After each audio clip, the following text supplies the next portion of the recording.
జ్యేష్ఠమాసంలో శుక్లపక్ష దశమిని దశపాపహర దశమి అని పిలుస్తారు. అంటే ఈరోజు అనగా 5వ తారీఖు జూన్ గురువారం దశపాపహర దశమి రోజండి. ఈరోజు గంగామాత అవతరించిన రోజు.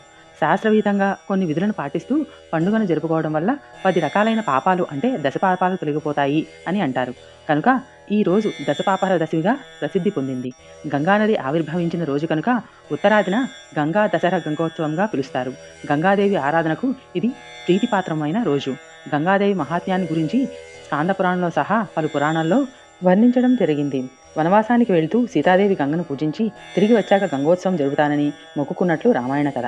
ఈ రోజు గంగా స్నానం, పూజ దశ విధాలైన పాపాల నుండి విముక్తి కలిగిస్తుంది. లోకంలో మనుషులు తెలిసి తెలియక పాపాలను చేయడం సహజం. అయితే వాటి నుండి వచ్చే ఫలాలను అనుభవించినప్పుడు కానీ పరిస్థితి అర్థం కాదు. అప్పుడు మాత్రమే అశుభాలను తొలగించుకోవడానికి ప్రయత్నం చేస్తారు. అదృష్టం కొద్దీ మనం చేసిన పాపాల నుండి విముక్తి పొందడానికి ఎన్నో ఉపాయాలను మన పూర్వులు శాస్త్రాల రూపంలో మనకు అందించారు. వాటిని ఆచరించి విముక్తి పొందవచ్చు. అటువంటి అవకాశమే దశపాపహర దశమి వ్రతం. పవిత్రమైన దశపాపహర దశమి రోజున గంగానదిలో స్నానం చేయాలని శాస్త్రం చెబుతోంది.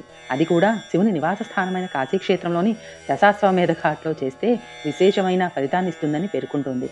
అందుకు వీలుపడిన పక్షంలో మరేదైనా నదిలో కానీ, కాలువలో లేదా చెరువులో కానీ, అదీ కుదరకపోతే ఇంటిలోని బావి వద్ద గంగా స్తోత్రం చేస్తూ భక్తి శ్రద్ధలతో స్నానం చేయాలి.